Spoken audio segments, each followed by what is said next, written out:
Hello guys! So, ang pag-uusapan natin sa araw na ito is arthritis.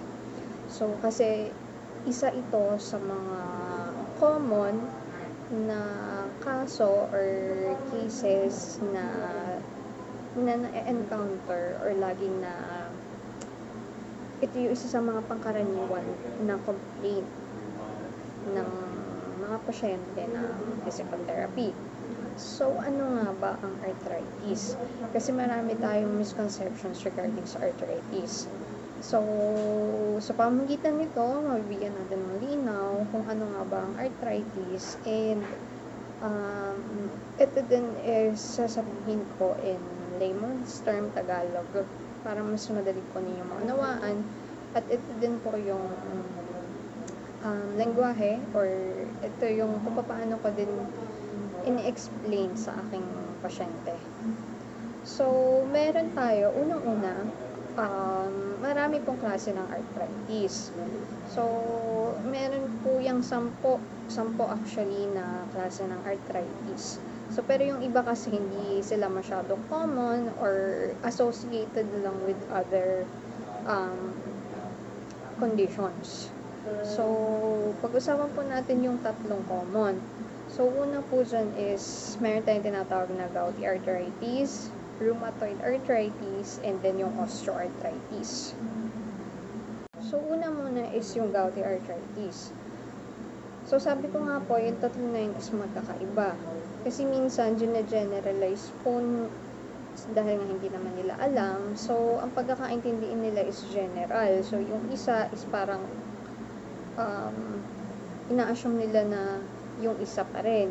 So, ganito po atin mo ng isa-isahin. So, yung gouty arthritis po, ito yung associated sa pagkain. So, ibig sabihin po kung ang trigger niyan is or ang nakukuha na or ang factor or madalas makuha yung gout is sa pagkain, so madali po siyang i-resolve. Iwasan yung mga pagkain na nagkakos ng gouty arthritis. So, yung gouty arthritis po, nangyayari po dyan is tumataas yung level ng uric acid sa dugo. So, tumataas po yung uric acid sa dugo na nagsisirculate sa buong katawan.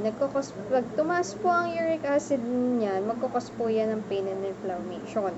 So, yun po yung makikita natin na kapag may gout, namamaga yung mga kasukasuan. So, yun po.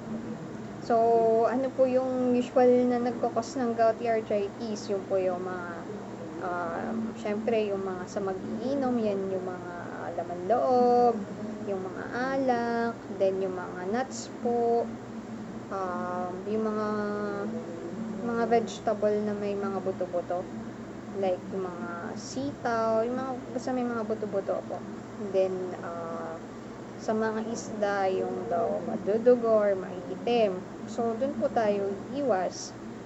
So, and yan naman po ay curable sa pamamagitan ng pag-inom ng gamot. So, madali naman po siyang humupa. Once na hindi ka nag-take ka na medicine or umiwas ka dyan, hupa, hindi naman po yung pamamaga. Not unless long term na siya, tumitigas na yung uric acid deposits, yung po yung nakikita natin na may bukol-bukol na matigas. Pero, isa po siya sa madaling treat naman. Kumbaga, kung basta, isipin natin, gouty arthritis is more of a prevention than cure. So, yan po, iwas na lang po dun sa pagkain, rich in uric acid.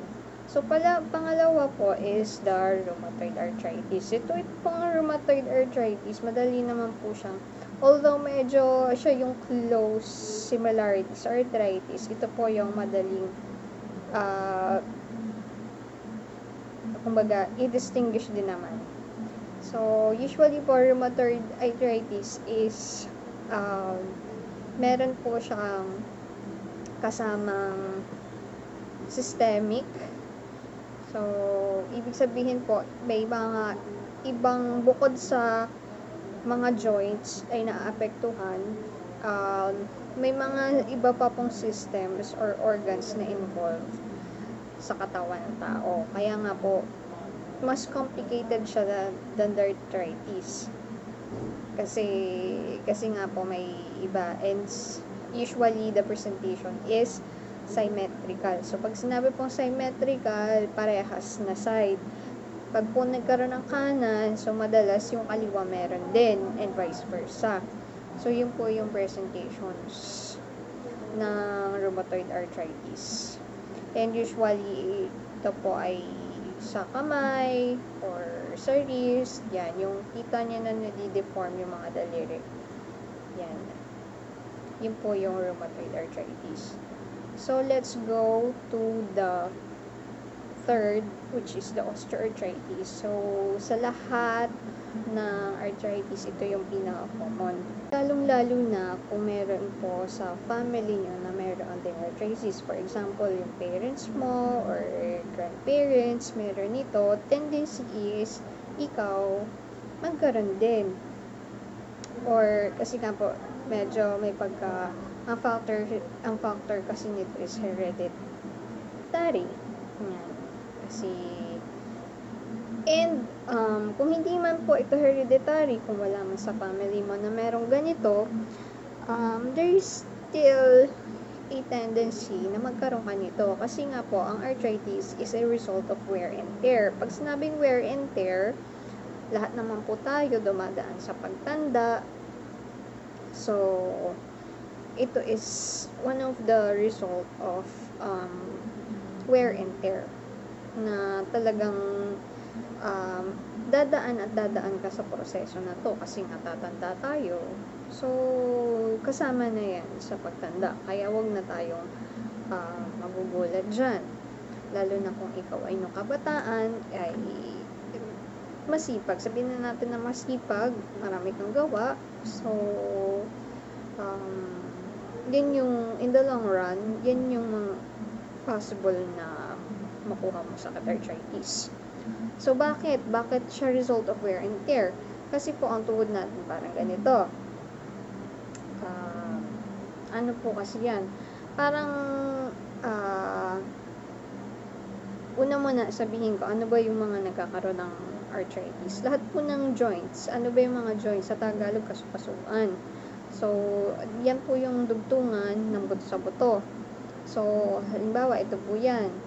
So, dyan po, sa dugtungan na yan, may nakapalibot na parang kapsula. So, yung sa kapsula na yun, meron siyang fluid, para siyang langis. Na siya po yung, and sa buto na yan, may nakabalot dito na tinatawag na cartilage. Ano bang Tagalog doon? Cartilage. Yan. Ito na po ulit yung problema ko sa pagtatagalog. Basta po yung sa buto, diba, halimbawa sa manok or sa baboy, makikita nyo po nakabalot na puti doon sa dulo ng buto. So, yun po yun. So, once na lagi po natin kasi yan nagagamit, yan, nagkikis-kis po yan, yung dulo ng buto natin, pagtagal ng patagal, o paglipas ng panahon, unti-unti po siyang nauupod. Tapos yung fluid na nakapalibot dyan po is unti-unti rin pong natutuyo. Kaya po, once na natuyo yon, yung fluid na nasa loob, magkikreate po siya ng sumawawala na yung natural gliding process or yung pampadulas para maging smooth yung movement. Ang tendency po, nagagasgas yung dulo. So, unti-unti yung cartilage, mapupudpud po siya. And that, at pag napudpud po yun, ma-expose yung end part noong buto natin. So, yun po yung nagkakos ng pain. Kaya po meron ka na naramdaman na pain kapag may arthritis. So, anong nagiging natin dyan is, yun nga po, it's a natural process of wear and tear. So, the more na active ka, syempre the more na mas marami yung movement mo, the more na mas nagagasgas yan. Same with yung mga makina, 'di ba? Yung pag natuyo yung langis, hindi gagana. So, you have to, or yung grasa. Di ba, pag natuyo yung grasa, magiging maingay yung takbo ng makina or maganit. Kailangan magrasaan ulit. So, marami naman pong ways to prevent that from happening. So, I will discuss that, yung exercise management sa isang video. So, ang i-discuss ko dito is yung other management. So, how will you prevent that? Kailangan po yung muscle around that joint is may strengthen mo para to support the structure para hindi siya tuluyang magbikin. Or you can opt for yung non-surgical alternatives, like meron po diyang pwedeng iturok na tinatawag natin na hyaluronic acid. So, para siyang similar in principle sa langis. So, i-inject natin ng langis para magkaroon ulit ng fluid, para maging smooth yung pag-glide. And, ano pa? Or, kung wala na talaga is, we will do surgery. So, yun po yung third and last option. A surgical intervention. So, basically, that's it lang naman. Yun lang naman po yung pinakang simplest explanation kung ano yung arthritis. So, kaya po wag po kayo ma-confuse or wag kayo magtataka kung ano nangyayari. Okay.